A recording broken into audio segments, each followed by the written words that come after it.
January 6. A son promised to Sarah.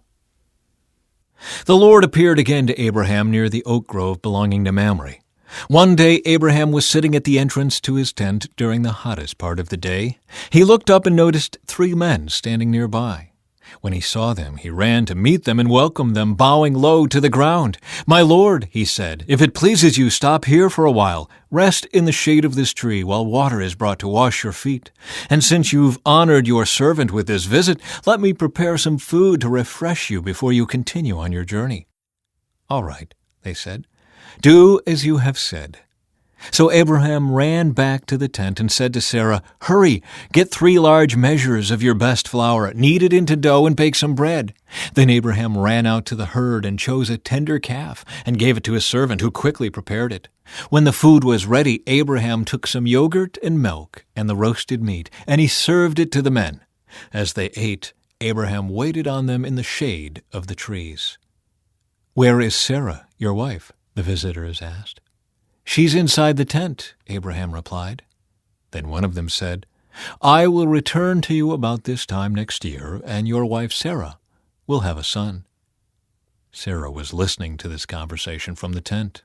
Abraham and Sarah were both very old by this time, and Sarah was long past the age of having children.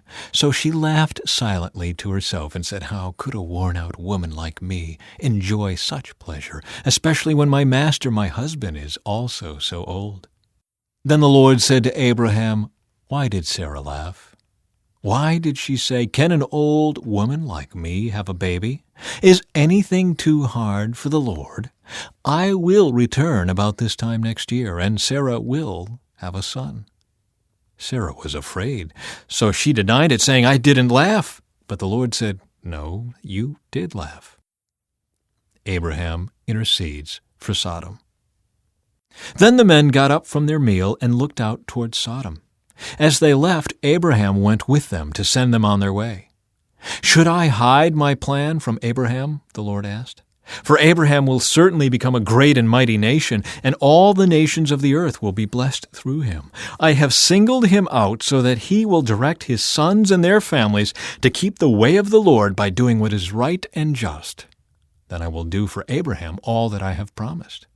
So the Lord told Abraham, "I have heard a great outcry from Sodom and Gomorrah, because their sin is so flagrant. I am going down to see if their actions are as wicked as I have heard. If not, I want to know." The other men turned and headed toward Sodom, but the Lord remained with Abraham. Abraham approached him and said, "Will you sweep away both the righteous and the wicked? Suppose you find 50 righteous people living there in the city. Will you still sweep it away and not spare it for their sakes? Surely you wouldn't do such a thing, destroying the righteous along with the wicked. Why, you would be treating the righteous and the wicked exactly the same. Surely you wouldn't do that. Should not the judge of all the earth do what is right?"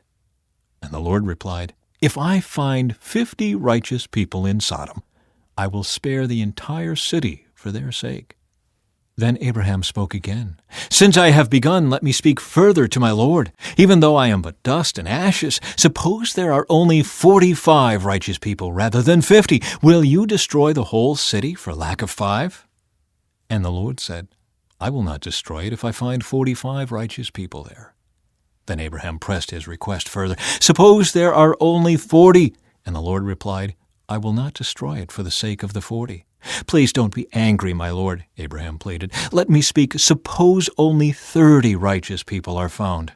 And the Lord replied, "I will not destroy it if I find 30. Then Abraham said, "Since I have dared to speak to the Lord, let me continue. Suppose there are only 20. And the Lord replied, "Then I will not destroy it for the sake of the 20. Finally, Abraham said, "Lord, please don't be angry with me if I speak one more time. Suppose only 10 are found there." And the Lord replied, "Then I will not destroy it for the sake of the 10. When the Lord had finished his conversation with Abraham, he went on his way, and Abraham returned to his tent. Sodom and Gomorrah destroyed. That evening the 2 angels came to the entrance of the city of Sodom. Lot was sitting there, and when he saw them, he stood up to meet them. Then he welcomed them and bowed with his face to the ground. "My lords," he said, "come to my home to wash your feet and be my guests for the night. You may then get up early in the morning and be on your way again." "Oh, no," they replied. "We'll just spend the night out here in the city square." But Lot insisted. So at last they went home with him. Lot prepared a feast for them, complete with fresh bread made without yeast, and they ate. But before they retired for the night, all the men of Sodom, young and old, came from all over the city and surrounded the house. They shouted to Lot, "Where are the men who came to spend the night with you? Bring them out to us so we can have sex with them." So Lot stepped outside to talk to them, shutting the door behind him. "Please, my brothers," he begged, "don't do such a wicked thing. Look, I have 2 virgin daughters. Let me bring them out to you, and you can do with them as you wish. But please leave these men alone, for they are my guests and are under my protection." "Stand back," they shouted. "This fella came to town as an outsider, and now he's acting like our judge. We'll treat you far worse than those other men." And they lunged toward Lot to break down the door. But the 2 angels reached out, pulled Lot into the house, and bolted the door. Then they blinded all the men, young and old, who were at the door of the house, so they gave up trying to get inside. Meanwhile, the angels questioned Lot.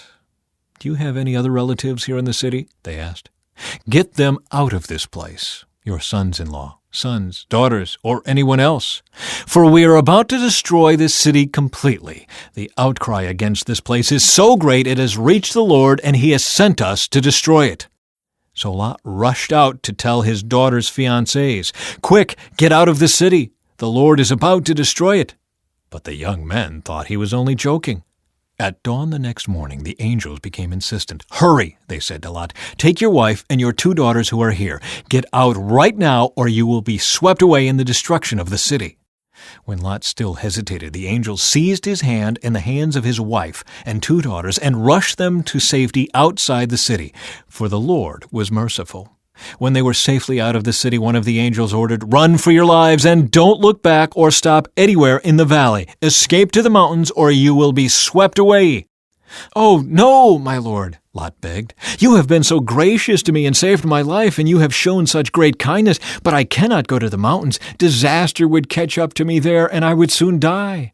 See, there is a small village nearby. Please let me go there instead. Don't you see how small it is? Then my life will be saved." "All right," the angel said. "I will grant your request. I will not destroy the little village, but hurry, escape to it, for I can do nothing until you arrive there." This explains why that village was known as Zoar, which means little place. Lot reached the village just as the sun was rising over the horizon. Then the Lord rained down fire and burning sulfur from the sky on Sodom and Gomorrah. He utterly destroyed them, along with the other cities and villages of the plain, wiping out all the people and every bit of vegetation. But Lot's wife looked back as she was following behind him, and she turned into a pillar of salt. Abraham got up early that morning and hurried out to the place where he had stood in the Lord's presence. He looked out across the plain toward Sodom and Gomorrah and watched as columns of smoke rose from the cities like smoke from a furnace. But God had listened to Abraham's request and kept Lot safe, removing him from the disaster that engulfed the cities on the plain. Lot and his daughters. Afterward, Lot left Zoar because he was afraid of the people there, and he went to live in a cave in the mountains with his 2 daughters. One day, the older daughter said to her sister, "There are no men left anywhere in this entire area, so we can't get married like everyone else, and our father will soon be too old to have children. Come, let's get him drunk with wine, and then we will have sex with him. That way we will preserve our family line through our father." So that night they got him drunk with wine, and the older daughter went in and had intercourse with her father. He was unaware of her lying down or getting up again. The next morning the older daughter said to her younger sister, "I had sex with our father last night. Let's get him drunk with wine again tonight, and you go in and have sex with him. That way we will preserve our family line through our father." So that night they got him drunk with wine again, and the younger daughter went in and had intercourse with him. As before, he was unaware of her lying down or getting up again. As a result, both of Lot's daughters became pregnant by their own father. When the older daughter gave birth to a son, she named him Moab. He became the ancestor of the nation now known as the Moabites. When the younger daughter gave birth to a son, she named him Ben-Ami. He became the ancestor of the nation now known as the Ammonites. Abraham deceives Abimelech. Abraham moved south to the Negev and lived for a while between Kadesh and Shur, and then he moved on to Gerar. While living there as a foreigner, Abraham introduced his wife Sarah by saying, "She is my sister." So King Abimelech of Gerar sent for Sarah and had her brought to him at his palace. But that night God came to Abimelech in a dream and told him, "You are a dead man, for that woman you have taken is already married." But Abimelech had not slept with her yet. So he said, "Lord, will you destroy an innocent nation? Didn't Abraham tell me she is my sister?" And she herself said, "Yes, he is my brother. I acted in complete innocence. My hands are clean." In the dream, God responded, "Yes, I know you are innocent. That's why I kept you from sinning against me and why I did not let you touch her. Now return the woman to her husband, and he will pray for you, for he is a prophet. Then you will live. But if you don't return her to him, you can be sure that you and all your people will die." Abimelech got up early the next morning and quickly called all his servants together. When he told them what had happened, his men were terrified. Then Abimelech called for Abraham. "What have you done to us?" he demanded. "What crime have I committed that deserves treatment like this, making me and my kingdom guilty of this great sin? No one should ever do what you have done. Whatever possessed you to do such a thing?"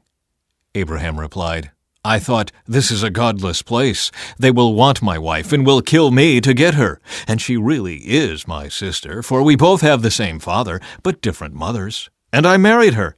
When God called me to leave my father's home and to travel from place to place, I told her, 'Do me a favor. Wherever we go, tell the people that I am your brother.' Then Abimelech took some of his sheep and goats, cattle, and male and female servants, and he presented them to Abraham.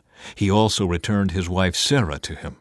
Then Abimelech said, 'Look over my land and choose any place where you would like to live.' And he said to Sarah, 'Look, I am giving your brother 1,000 pieces of silver in the presence of all these witnesses. This is to compensate you for any wrong I may have done to you. This will settle any claim against me, and your reputation is cleared.'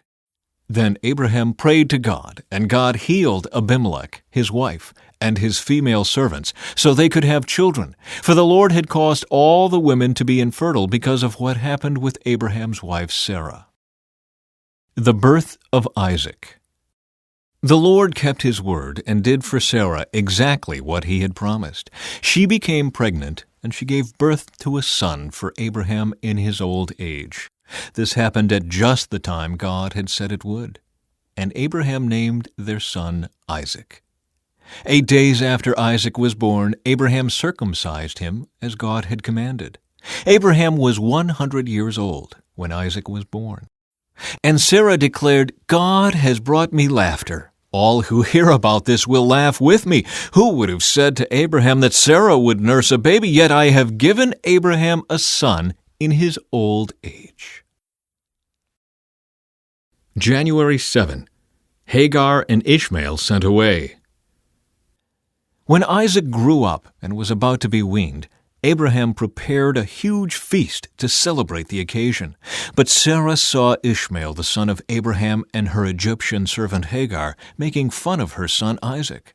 So she turned to Abraham and demanded, "Get rid of that slave woman and her son. He is not going to share the inheritance with my son Isaac. I won't have it." This upset Abraham very much because Ishmael was his son. But God told Abraham, "Do not be upset over the boy and your servant. Do whatever Sarah tells you, for Isaac is the son through whom your descendants will be counted. But I will also make a nation of the descendants of Hagar's son, because he is your son too." So Abraham got up early the next morning, prepared food and a container of water, and strapped them on Hagar's shoulders. Then he sent her away with their son, and she wandered aimlessly in the wilderness of Beersheba.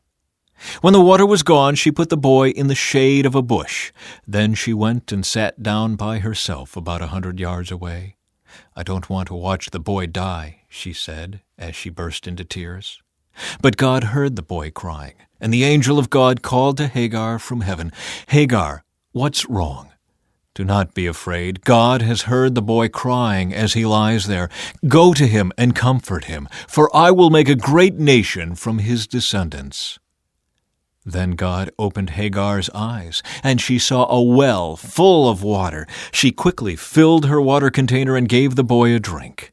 And God was with the boy as he grew up in the wilderness. He became a skillful archer, and he settled in the wilderness of Paran. His mother arranged for him to marry a woman from the land of Egypt.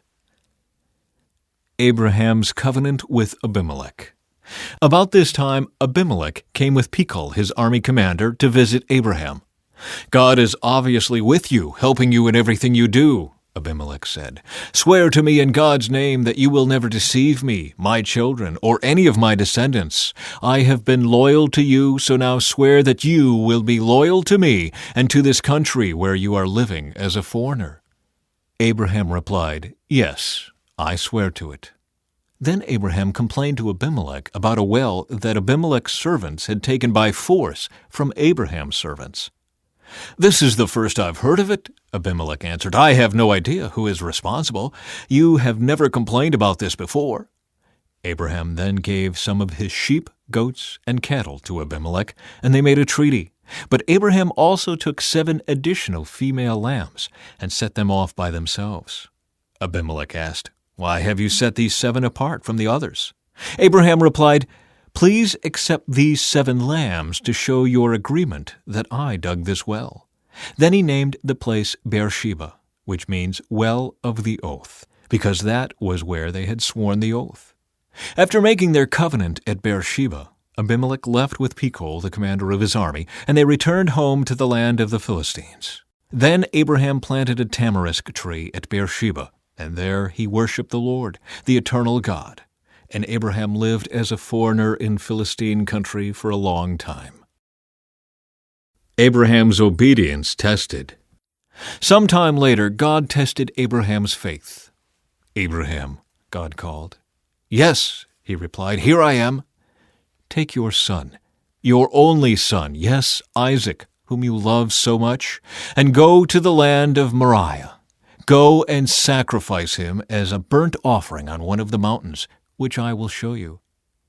The next morning Abraham got up early.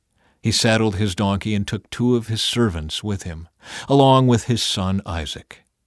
Then he chopped wood for a fire for a burnt offering and set out for the place God had told him about. On the 3rd day of their journey, Abraham looked up and saw the place in the distance. "Stay here with the donkey," Abraham told the servants. "The boy and I will travel a little farther. We will worship there, and then we will come right back." So Abraham placed the wood for the burnt offering on Isaac's shoulders, while he himself carried the fire and the knife.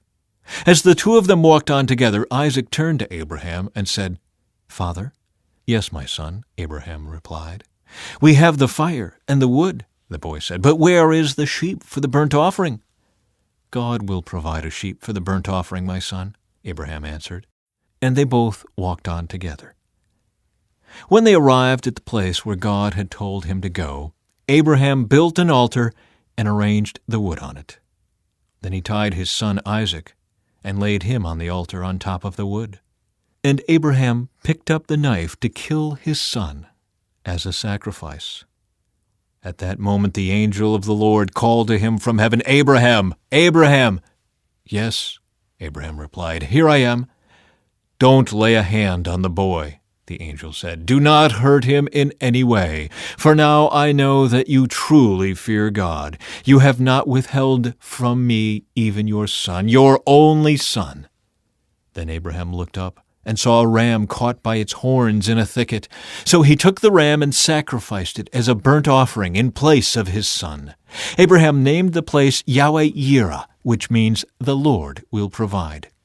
To this day, people still use that name as a proverb. On the mountain of the Lord it will be provided. Then the angel of the Lord called again to Abraham from heaven. This is what the Lord says, because you have obeyed me and have not withheld even your son, your only son, I swear by my own name that I will certainly bless you. I will multiply your descendants beyond number, like the stars in the sky and the sand on the seashore. Your descendants will conquer the cities of their enemies, and through your descendants all the nations of the earth will be blessed, all because you have obeyed me." Then they returned to the servants and traveled back to Beersheba, where Abraham continued to live. Soon after this, Abraham heard that Milcah, his brother Nahor's wife, had borne Nahor 8 sons. The oldest was named Uz. The next oldest was Buz, followed by Kemuel, the ancestor of the Arameans, Kezid, Hazo, Pildash, Jidlaph, and Bethuel. Bethuel became the father of Rebekah. In addition to these 8 sons from Milcah, Nahor had 4 other children from his concubine Reumah. Their names were Tebah, Gaham, Tahash, and Maacah. The burial of Sarah. When Sarah was 127 years old, she died at Kiriath Arba, now called Hebron, in the land of Canaan. There Abraham mourned and wept for her. Then, leaving her body, he said to the Hittite elders, "Here I am, a stranger and a foreigner among you. Please sell me a piece of land so I can give my wife a proper burial." The Hittites replied to Abraham, "Listen, my lord, you are an honored prince among us. Choose the finest of our tombs and bury her there. No one here will refuse to help you in this way." Then Abraham bowed low before the Hittites and said, "Since you are willing to help me in this way, be so kind as to ask Ephron, son of Zohar, to let me buy his cave at Machpelah, down at the end of his field. I will pay the full price in the presence of witnesses, so I will have a permanent burial place for my family."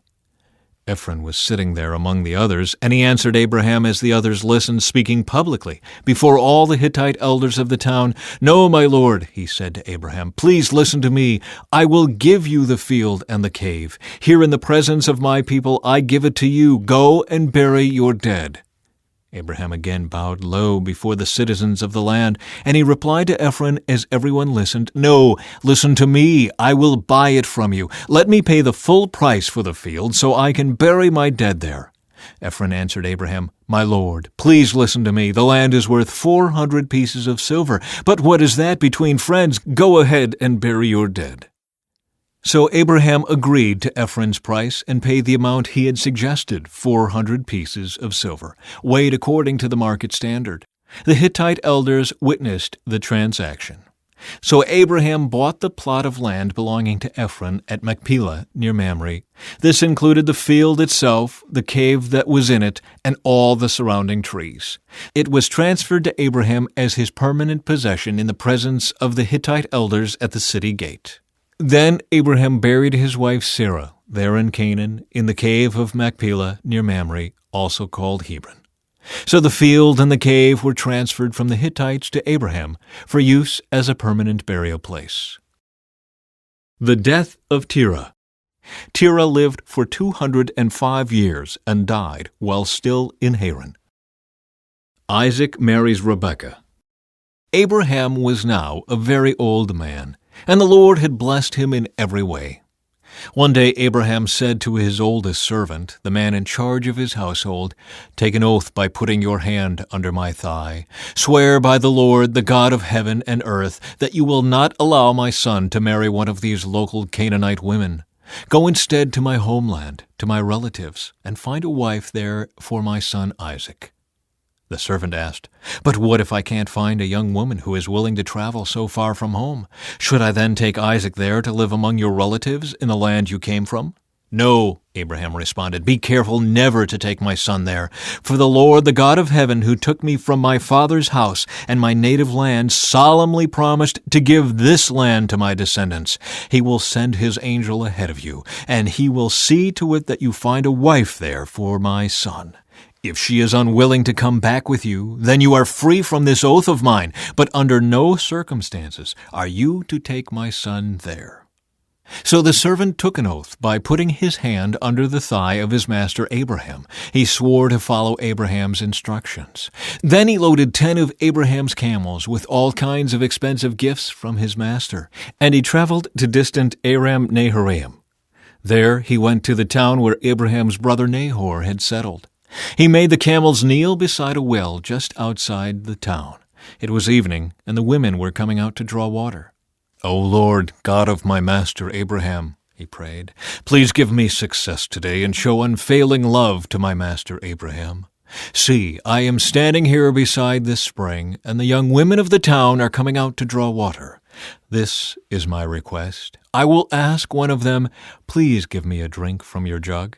If she says, 'Yes, have a drink, and I will water your camels too,' let her be the one you have selected as Isaac's wife. This is how I will know that you have shown unfailing love to my master." Before he had finished praying, he saw a young woman named Rebekah coming out with her water jug on her shoulder. She was the daughter of Bethuel, who was the son of Abraham's brother Nahor and his wife Milcah. Rebekah was very beautiful and old enough to be married, but she was still a virgin. She went down to the spring, filled her jug, and came up again. Running over to her, the servant said, "Please, give me a little drink of water from your jug." "Yes, my lord," she answered. "Have a drink." And she quickly lowered her jug from her shoulder and gave him a drink. When she had given him a drink, she said, "I'll draw water for your camels too, until they have had enough to drink." So she quickly emptied her jug into the watering trough and ran back to the well to draw water for all his camels. The servant watched her in silence, wondering whether or not the Lord had given him success in his mission. Then at last, when the camels had finished drinking, he took out a gold ring for her nose and 2 large gold bracelets for her wrists. "Whose daughter are you?" he asked. "And please tell me, would your father have any room to put us up for the night?" "I am the daughter of Bethuel," she replied. "My grandparents are Nahor and Milcah. Yes, we have plenty of straw and feed for the camels, and we have room for guests." The man bowed low and worshipped the Lord. "Praise the Lord, the God of my master Abraham," he said. "The Lord has shown unfailing love and faithfulness to my master, for he has led me straight to my master's relatives." The young woman ran home to tell her family everything that had happened. Now Rebekah had a brother named Laban, who ran out to meet the man at the spring. He had seen the nose ring and the bracelets on his sister's wrists, and had heard Rebekah tell what the man had said. So he rushed out to the spring where the man was still standing beside his camels. Laban said to him, "Come and stay with us, you who are blessed by the Lord. Why are you standing here outside the town when I have a room all ready for you and a place prepared for the camels?" So the man went home with Laban, and Laban unloaded the camels, gave him straw for their bedding, fed them, and provided water for the man and the camel drivers to wash their feet. Then food was served. But Abraham's servant said, "I don't want to eat until I have told you why I have come." "All right," Laban said, "tell us." "I am Abraham's servant," he explained, "and the Lord has greatly blessed my master. He has become a wealthy man. The Lord has given him flocks of sheep and goats, herds of cattle, a fortune in silver and gold, and many male and female servants and camels and donkeys. When Sarah, my master's wife, was very old, she gave birth to my master's son, and my master has given him everything he owns. And my master made me take an oath. He said, 'Do not allow my son to marry one of these local Canaanite women. Go instead to my father's house, to my relatives, and find a wife there for my son.' But I said to my master, 'What if I can't find a young woman who is willing to go back with me?' He responded, 'The Lord in whose presence I have lived will send his angel with you and will make your mission successful. Yes, you must find a wife for my son from among my relatives, from my father's family. Then you will have fulfilled your obligation. But if you go to my relatives and they refuse to let her go with you, you will be free from my oath.' So today, when I came to the spring, I prayed this prayer, 'O Lord, God of my master Abraham, please give me success on this mission. See, I am standing here beside the spring. This is my request. When a young woman comes to draw water, I will say to her, "Please give me a little drink of water from your jug." If she says, "Yes, have a drink," and I will draw water for your camels too. Let her be the one you have selected to be the wife of my master's son." Before I had finished praying in my heart, I saw Rebekah coming out with her water jug on her shoulder. She went down to the spring and drew water. So I said to her, "Please give me a drink." She quickly lowered her jug from her shoulder and said, "Yes, have a drink, and I will water your camels too." So I drank, and then she watered the camels.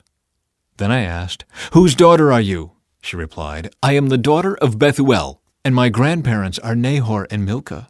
So I put the ring on her nose and the bracelets on her wrists. Then I bowed low and worshipped the Lord. I praised the Lord, the God of my master Abraham, because he had led me straight to my master's niece to be his son's wife. So tell me, will you or won't you show unfailing love and faithfulness to my master? Please tell me yes or no, and then I'll know what to do next." Then Laban and Bethuel replied, "The Lord has obviously brought you here, so there is nothing we can say. Here is Rebekah, take her and go. Yes, let her be the wife of your master's son, as the Lord has directed." When Abraham's servant heard their answer, he bowed down to the ground and worshipped the Lord. Then he brought out silver and gold jewelry and clothing and presented them to Rebekah. He also gave expensive presents to her brother and mother. Then they ate their meal, and the servant and the men with him stayed there overnight. But early the next morning, Abraham's servant said, "Send me back to my master." "But we want Rebekah to stay with us at least 10 days, her brother and mother said. "Then she can go." But he said, "Don't delay me. The Lord has made my mission successful. Now send me back so I can return to my master." "Well," they said, "we'll call Rebekah and ask her what she thinks." So they called Rebekah. "Are you willing to go with this man?" they asked her. And she replied, "Yes, I will go." So they said goodbye to Rebekah and sent her away with Abraham's servant and his men. The woman who had been Rebekah's childhood nurse went along with her. They gave her this blessing as she parted: "Our sister, may you become the mother of many millions. May your descendants be strong and conquer the cities of their enemies." Then Rebekah and her servant girls mounted the camels and followed the man. So Abraham's servant took Rebekah and went on his way. Meanwhile, Isaac, whose home was in the Negev, had returned from Beer-lahai-roi. One evening, as he was walking and meditating in the fields, he looked up and saw the camels coming. When Rebekah looked up and saw Isaac, she quickly dismounted from her camel. "Who is that man walking through the fields to meet us?" she asked the servant. And he replied, "It is my master." So Rebekah covered her face with her veil. Then the servant told Isaac everything he had done. And Isaac brought Rebekah into his mother Sarah's tent, and she became his wife. He loved her deeply, and she was a special comfort to him after the death of his mother. January 8. Abraham's Descendants. Abraham married another wife, whose name was Keturah. She gave birth to Zimran, Jokshan, Medan, Midian, Ishbak, and Shua. Jokshan was the father of Sheba and Dedan. Dedan's descendants were the Asherites, Letushites, and Leumites. Midian's sons were Ephah, Epher, Hanok, Abidah, and Eldah. These were all descendants of Abraham through Keturah. The sons of Keturah, Abraham's concubine, were Zimran, Jokshan, Medan, Midian, Ishbak, and Shua. The sons of Jokshan were Sheba and Dedan.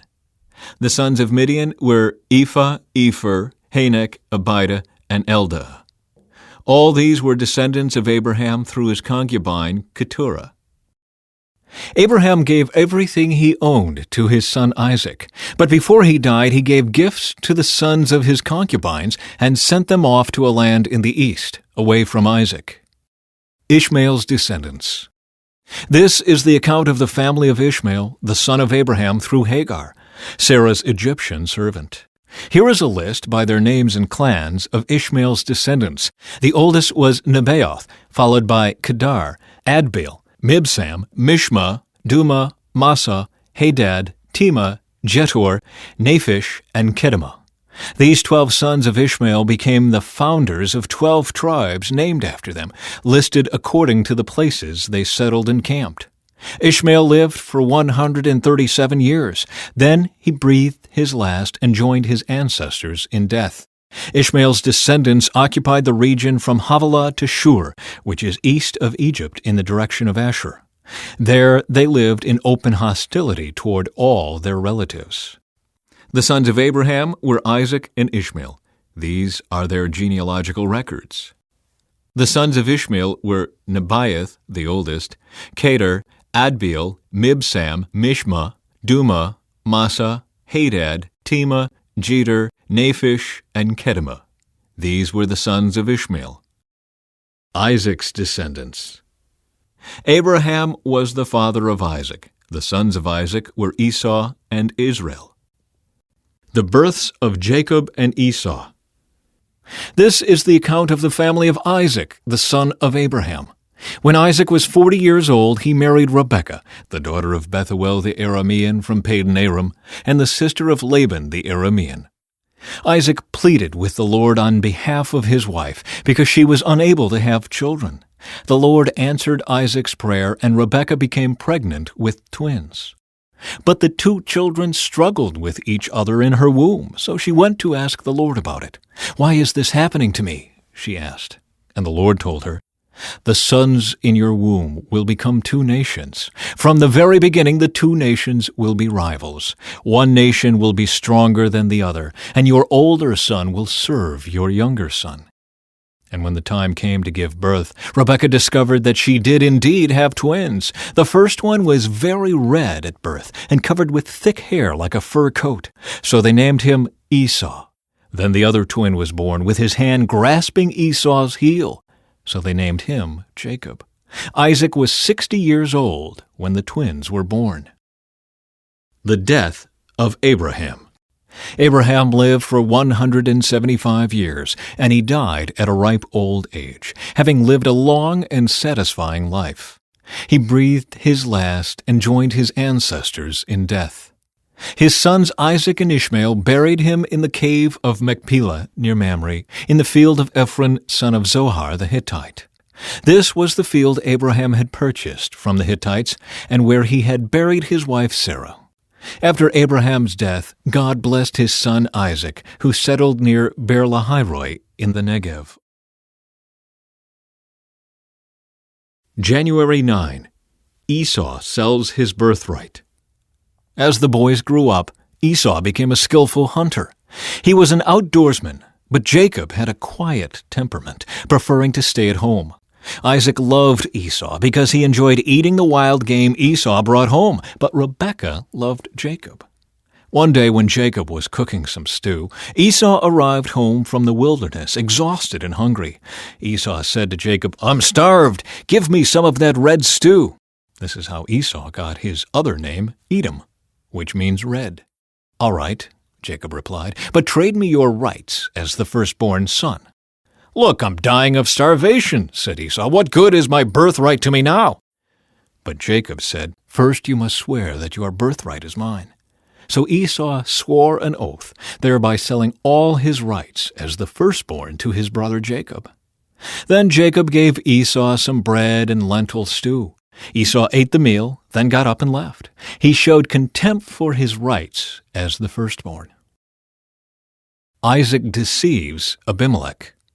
A severe famine now struck the land, as it happened before in Abraham's time. So Isaac moved to Gerar, where Abimelech, king of the Philistines, lived. The Lord appeared to Isaac and said, "Do not go down to Egypt, but do as I tell you. Live here as a foreigner in this land, and I will be with you and bless you. I hereby confirm that I will give all these lands to you and your descendants, just as I solemnly promised Abraham your father. I will cause your descendants to become as numerous as the stars of the sky, and I will give them all these lands. And through your descendants all the nations of the earth will be blessed. I will do this because Abraham listened to me and obeyed all my requirements, commands, decrees, and instructions." So Isaac stayed in Gerar. When the men who lived there asked Isaac about his wife, Rebekah, he said, "She is my sister." He was afraid to say, "She is my wife." He thought, "They will kill me to get her, because she is so beautiful." But some time later, Abimelech, king of the Philistines, looked out his window and saw Isaac caressing Rebekah. Immediately, Abimelech called for Isaac and exclaimed, "She is obviously your wife. Why did you say she is my sister?" "Because I was afraid someone would kill me to get her from me," Isaac replied. "How could you do this to us?" Abimelech exclaimed. "One of my people might easily have taken your wife and slept with her, and you would have made us guilty of great sin." Then Abimelech issued a public proclamation. "Anyone who touches this man or his wife will be put to death." Conflict over water rights. When Isaac planted his crops that year, he harvested 100 times more grain than he planted, for the Lord blessed him. He became a very rich man, and his wealth continued to grow. He acquired so many flocks of sheep and goats, herds of cattle and servants, that the Philistines became jealous of him. So the Philistines filled up all of Isaac's wells with dirt. These were the wells that had been dug by the servants of his father Abraham. Finally, Abimelech ordered Isaac to leave the country. "Go somewhere else," he said, "for you have become too powerful for us." So Isaac moved away to the Gerar Valley, where he set up their tents and settled down. He reopened the wells his father had dug, which the Philistines had filled in after Abraham's death. Isaac also restored the names Abraham had given them. Isaac's servants also dug in the Gerar Valley and discovered a well of fresh water. But then the shepherds from Gerar came and claimed the spring. "This is our water," they said, and they argued over it with Isaac's herdsmen. So Isaac named the well Esek, which means argument. Isaac's men then dug another well, but again there was a dispute over it, so Isaac named it Sitnah, which means hostility. Abandoning that one, Isaac moved on and dug another well. This time there was no dispute over it, so Isaac named the place Rehoboth, which means open space. For he said, "At last the Lord has created enough space for us to prosper in this land." From there Isaac moved to Beersheba, where the Lord appeared to him on the night of his arrival. "I am the God of your father Abraham," he said. "Do not be afraid, for I am with you and will bless you. I will multiply your descendants, and they will become a great nation. I will do this because of my promise to Abraham, my servant."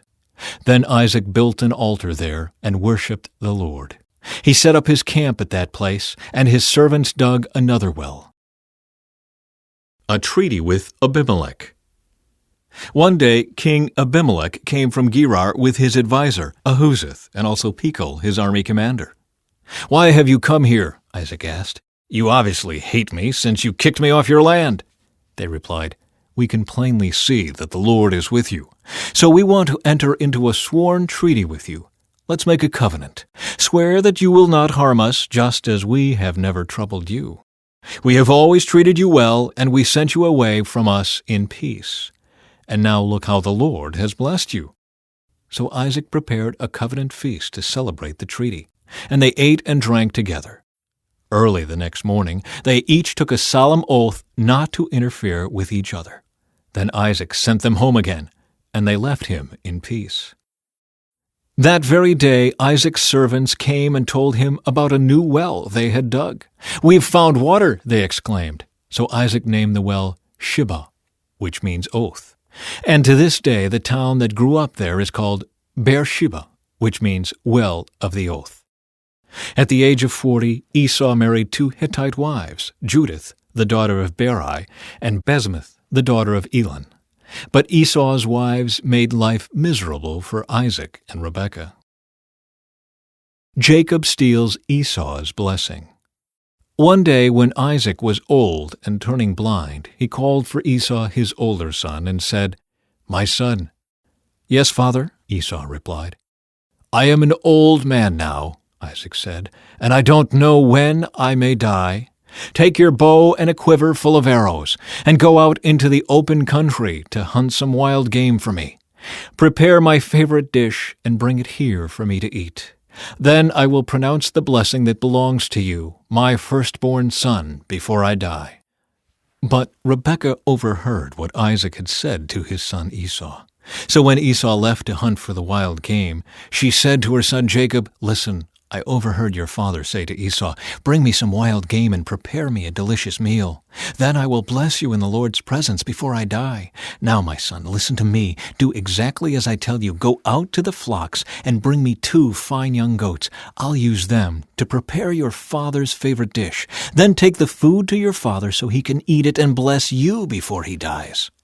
'But look,' Jacob replied to Rebekah, 'my brother Esau is a hairy man, and my skin is smooth. What if my father touches me? He'll see that I'm trying to trick him, and then he'll curse me instead of blessing me.' But his mother replied, 'Then let the curse fall on me, my son. Just do what I tell you. Go out and get the goats for me.' So Jacob went out and got the young goats for his mother. Rebekah took them and prepared a delicious meal, just the way Isaac liked it. Then she took Esau's favorite clothes, which were there in the house, and gave them to her younger son Jacob. She covered his arms and the smooth part of his neck with the skin of the young goats. Then she gave Jacob the delicious meal, including freshly baked bread. So Jacob took the food to his father. 'My father?' he said. 'Yes, my son,' Isaac answered. 'Who are you, Esau or Jacob?' Jacob replied, 'It's Esau, your firstborn son. I've done as you told me. Here is the wild game. Now sit up and eat it, so you can give me your blessing.'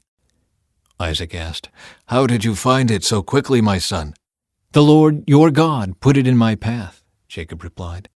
Then Isaac said to Jacob, 'Come closer so I can touch you and make sure that you really are Esau.' So Jacob went closer to his father, and Isaac touched him. 'The voice is Jacob's, but the hands are Esau's,' Isaac said. But he did not recognize Jacob because Jacob's hands felt hairy, just like Esau's. So Isaac prepared to bless Jacob. 'But are you really my son Esau?' he asked. 'Yes, I am,' Jacob replied. Then Isaac said, 'Now, my son, bring me the wild game. Let me eat it, and then I will give you my blessing.' So Jacob took the food to his father, and Isaac ate it. He also drank the wine that Jacob served him. Then Isaac said to Jacob, 'Please come a little closer and kiss me, my son.' So Jacob went over and kissed him. And when Isaac caught the smell of his clothes, he was finally convinced, and he blessed his son. He said, 'Ah, the smell of my son is like the smell of the outdoors, which the Lord has blessed. From the dew of heaven and the richness of the earth, may God always give you abundant harvests of grain and bountiful new wine. May many nations become your servants, and may they bow down to you. May you be the master over your brothers, and may your mother's sons bow down to you. All who curse you will be cursed, and all who bless you will be blessed.' As soon as Isaac had finished blessing Jacob, and almost before Jacob had left his father, Esau returned from his hunt. Esau prepared a delicious meal and brought it to his father. Then he said, 'Sit up, my father, and eat my wild game, so you can give me your blessing.' But Isaac asked him, 'Who are you?' Esau replied, 'It's your son, your firstborn son Esau.' Isaac began to tremble uncontrollably and said, 'Then who just served me wild game? I have already eaten it, and I blessed him just before you came, and yes, that blessing must stand.' When Esau heard his father's words, he let out a loud and bitter cry. 'Oh, my father, what about me? Bless me too,' he begged. But Isaac said, 'Your brother was here, and he tricked me. He has taken away your blessing.' Esau exclaimed, 'No wonder his name is Jacob, for now he has cheated me twice. First he took my rights as the firstborn, and now he has stolen my blessing. Oh, haven't you saved even one blessing for me?' Isaac said to Esau, 'I have made Jacob your master, and have declared that all his brothers will be his servants.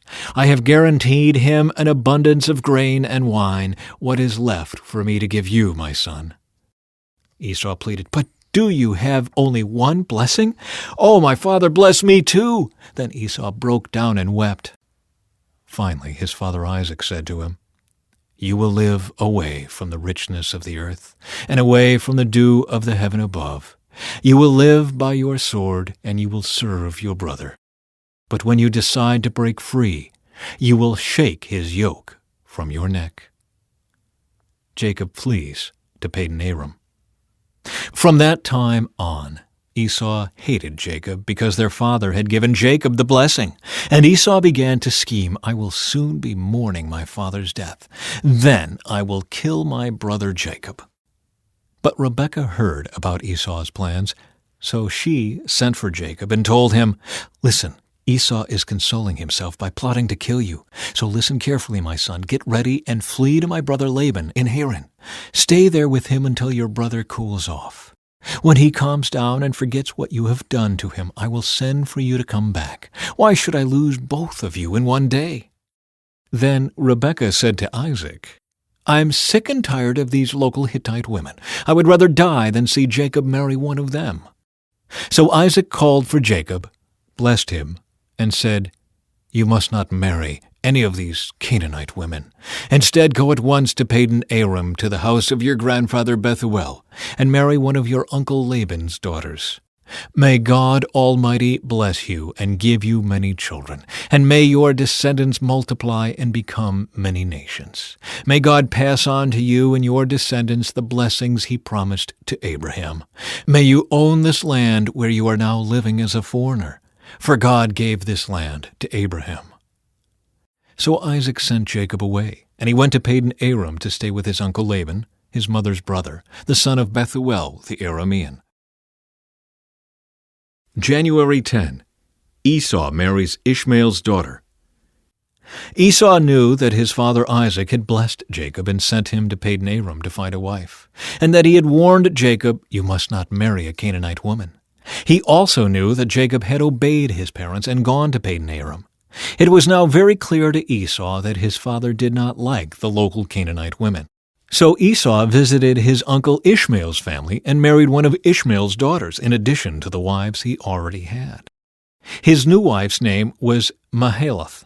She was the sister of Nebaioth and the daughter of Ishmael, Abraham's son. Jacob's dream at Bethel. Meanwhile, Jacob left Beersheba and traveled toward Haran. At sundown he arrived at a good place to set up camp and stopped there for the night. Jacob found a stone to rest his head against and lay down to sleep. As he slept, he dreamed of a stairway that reached from the earth up to heaven, and he saw the angels of God going up and down the stairway. At the top of the stairway stood the Lord, and he said, I am the Lord, the God of your grandfather Abraham, and the God of your father Isaac. The ground you are lying on belongs to you. I am giving it to you and your descendants. Your descendants will be as numerous as the dust of the earth. They will spread out in all directions, to the west and the east, to the north and the south, and all the families of the earth will be blessed through you and your descendants. What's more, I am with you, and I will protect you wherever you go. One day, I will bring you back to this land. I will not leave you until I have finished giving you everything I have promised you. Then Jacob awoke from his sleep and said, Surely the Lord is in this place, and I wasn't even aware of it. But he was also afraid and said, What an awesome place this is. It is none other than the house of God, the very gateway to heaven. The next morning, Jacob got up very early. He took the stone he had rested his head against, and he set it upright as a memorial pillar. Then he poured olive oil over it. He named that place Bethel, which means house of God, although the name of the nearby village was Luz. Then Jacob made this vow, If God will indeed be with me and protect me on this journey, and if he will provide me with food and clothing, and if I return safely to my father's home, then the Lord will certainly be my God. And this memorial pillar I have set up will become a place for worshiping God, and I will present to God 1/10 of everything he gives me. Jacob arrives at Padan Aram. Then Jacob hurried on, finally arriving in the land of the east. He saw a well in the distance. 3 flocks of sheep and goats lay in an open field beside it, waiting to be watered. But a heavy stone covered the mouth of the well. It was the custom there to wait for all the flocks to arrive before removing the stone and watering the animals. Afterward, the stone would be placed back over the mouth of the well. Jacob went over to the shepherds and asked, Where are you from, my friends? We are from Haran, they answered. Do you know a man there named Laban, the grandson of Nahor? he asked. "Yes, we do," they replied. "Is he doing well?" Jacob asked. "Yes, he's well," they answered. "Look, here comes his daughter Rachel with the flock now." Jacob said, "Look, it's still broad daylight, too early to round up the animals. Why don't you water the sheep and goats so they can get back out to pasture?" "We can't water the animals until all the flocks have arrived," they replied. "Then the shepherds move the stone from the mouth of the well, and we water all the sheep and goats." Jacob was still talking with them when Rachel arrived with her father's flock, for she was a shepherd. And because Rachel was his cousin, the daughter of Laban, his mother's brother, and because the sheep and goats belonged to his uncle Laban, Jacob went over to the well and moved the stone from its mouth and watered his uncle's flock. Then Jacob kissed Rachel, and he wept aloud. He explained to Rachel that he was her cousin on her father's side, the son of her aunt Rebekah. So Rachel quickly ran and told her father Laban. As soon as Laban heard that his nephew Jacob had arrived, he ran out to meet him. He embraced and kissed him and brought him home. When Jacob had told him his story, Laban exclaimed, "You really are my own flesh and blood." Jacob marries Leah and Rachel. After Jacob had stayed with Laban for about a month, Laban said to him, "You shouldn't work for me without pay just because we are relatives. Tell me how much your wages should be." Now Laban had 2 daughters. The older daughter was named Leah, and the younger one was Rachel. There was no sparkle in Leah's eyes, but Rachel had a beautiful figure and a lovely face. Since Jacob was in love with Rachel, he told her father, "I'll work for you for 7 years if you'll give me Rachel, your younger daughter, as my wife." "Agreed," Laban replied. "I'd rather give her to you than to anyone else. Stay and work with me." So Jacob worked 7 years to pay for Rachel. But his love for her was so strong that it seemed to him but a few days. Finally the time came for him to marry her. "I have fulfilled my agreement," Jacob said to Laban. "Now give me my wife so I can marry her." So Laban invited everyone in the neighborhood and prepared a wedding feast. But that night, when it was dark, Laban took Leah to Jacob, and he slept with her. Laban had given Leah a servant, Zilpah, to be her maid. But when Jacob woke up in the morning, it was Leah. "What have you done to me?" Jacob raged at Laban. "I worked 7 years for Rachel. Why have you tricked me?" "It's not our custom here to marry off a younger daughter ahead of the firstborn," Laban replied. "But wait until the bridal week is over. Then we'll give you Rachel too, provided you promise to work another 7 years for me." So Jacob agreed to work 7 more years. A week after Jacob had married Leah, Laban gave him Rachel too. Laban gave Rachel a servant, Bilhah, to be her maid. So Jacob slept with Rachel too, and he loved her much more than Leah. He then stayed and worked for Laban the additional 7 years. Jacob's many children. When the Lord saw that Leah was unloved, he enabled her to have children, but Rachel could not conceive. So Leah became pregnant and gave birth to a son.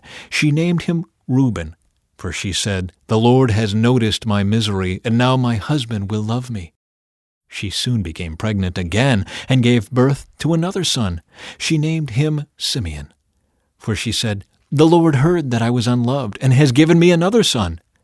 Then she became pregnant a 3rd time and gave birth to another son. She named him Levi, for she said, "Surely this time my husband will feel affection for me, since I have given him 3 sons." Once again, Leah became pregnant and gave birth to another son. She named him Judah, for she said, "Now I will praise the Lord." And then she stopped having children. When Rachel saw that she wasn't having any children for Jacob, she became jealous of her sister. She pleaded with Jacob, "Give me children or I'll die."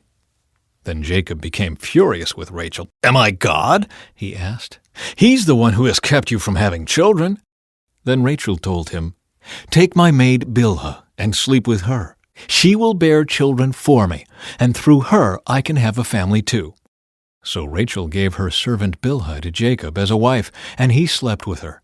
Bilhah became pregnant and presented him with a son. Rachel named him Dan, for she said, "God has vindicated me. He has heard my request and given me a son." Then Bilhah became pregnant again and gave Jacob a second son. Rachel named him Naphtali, for she said, I have struggled hard with my sister, and I'm winning. Meanwhile, Leah realized that she wasn't getting pregnant anymore, so she took her servant Zilpah and gave her to Jacob as a wife. Soon Zilpah presented him with a son. Leah named him Gad, for she said, How fortunate I am. Then Zilpah gave Jacob a second son, and Leah named him Asher, for she said, What joy is mine! Now the other women will celebrate with me. One day during the wheat harvest, Reuben found some mandrakes growing in a field and brought them to his mother Leah. Rachel begged Leah, Please give me some of your son's mandrakes. But Leah angrily replied, Wasn't it enough that you stole my husband? Now will you steal my son's mandrakes too? Rachel answered, I will let Jacob sleep with you tonight if you give me some of the mandrakes.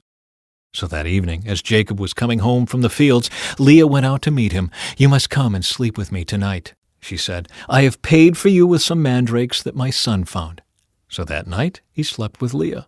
And God answered Leah's prayers. She became pregnant again and gave birth to a fifth son for Jacob. She named him Issachar, for she said, God has rewarded me for giving my servant to my husband as a wife. Then Leah became pregnant again and gave birth to a sixth son for Jacob. She named him Zebulun, for she said, God has given me a good reward. Now my husband will treat me with respect, for I have given him 6 sons. Later she gave birth to a daughter and named her Dinah. Then God remembered Rachel's plight and answered her prayers by enabling her to have children. She became pregnant and gave birth to a son. God has removed my disgrace, she said, and she named him Joseph. For she said, May the Lord add yet another son to my family.